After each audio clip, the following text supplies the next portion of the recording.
Bonjour à tous, nous sommes le 24 novembre 2025. Vous êtes sur GeoNews prêt à être bien informé. Voici donc les informations du jour. Des informations font état d'un renforcement militaire aux abords de divers bâtiments gouvernementaux près de Caracas, la capitale du Venezuela. La Corée du Sud a relevé son alerte sur le régime de Nicolás Maduro au niveau 4 maximum et a strictement interdit les voyages dans les provinces vénézuéliennes de Zulia, Táchira, Apure et Sucre, à l'exception des capitales et une zone est de Zulia, en raison de l'escalade des tensions. Turkish Airlines a annoncé la suspension de ses vols vers le Venezuela. Le ministère allemand des Affaires étrangères a émis plus tôt dans la journée un avertissement urgent aux voyageurs, mettant en garde contre les voyages au Venezuela.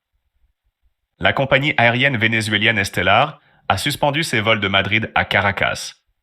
Une accélération du mouvement militaire des États-Unis a été constatée dans les Caraïbes. Les États-Unis pourraient être sur le point de lancer des opérations secrètes au Venezuela, selon Fox News. 3 avions ravitailleurs volent actuellement dans le golfe d'Amérique, au large des côtes de la Floride selon Flight Radar. 3 bombardiers B-52 se dirigent vers le golfe d'Amérique selon Flight Radar. L'attaque américaine contre le Venezuela pourrait être imminente selon Fox News.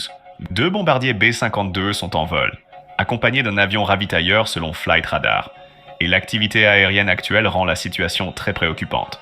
Un autre bombardier lourd Boeing B-52 Stratofortress a traversé l'espace aérien entre le Mexique et Cuba en direction des Caraïbes, peut-être vers les côtes du Venezuela selon Flight Radar. Les forces nucléaires US restent en haute alerte avec plusieurs messages radio EAM transmis à leurs bombardiers, dont plusieurs messages radio à la suite depuis la nuit dernière. Le président Macron pourrait annoncer dans les prochains jours l'instauration d'un service militaire volontaire en France. Selon des sources concordantes, la date du 27 novembre est envisagée pour cette annonce, sans confirmation officielle pour l'instant. La ministre allemande de la Recherche, Dorothee Baer, a appelé les chercheurs civils à pouvoir travailler sur des projets à usage militaire ou dual. Enfin, la Russie préparerait apparemment une nouvelle opération militaire.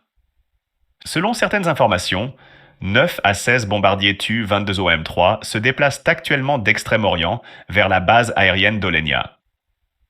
Les avions sont entretenus et équipés de missiles X-22, X-32.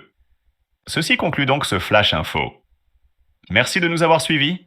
Vous pouvez faire un don sur le compte Tipeee de la chaîne afin de la soutenir. Le lien est en description. Et comme toujours, tenez-vous prêt à toute éventualité et profitez bien de votre journée.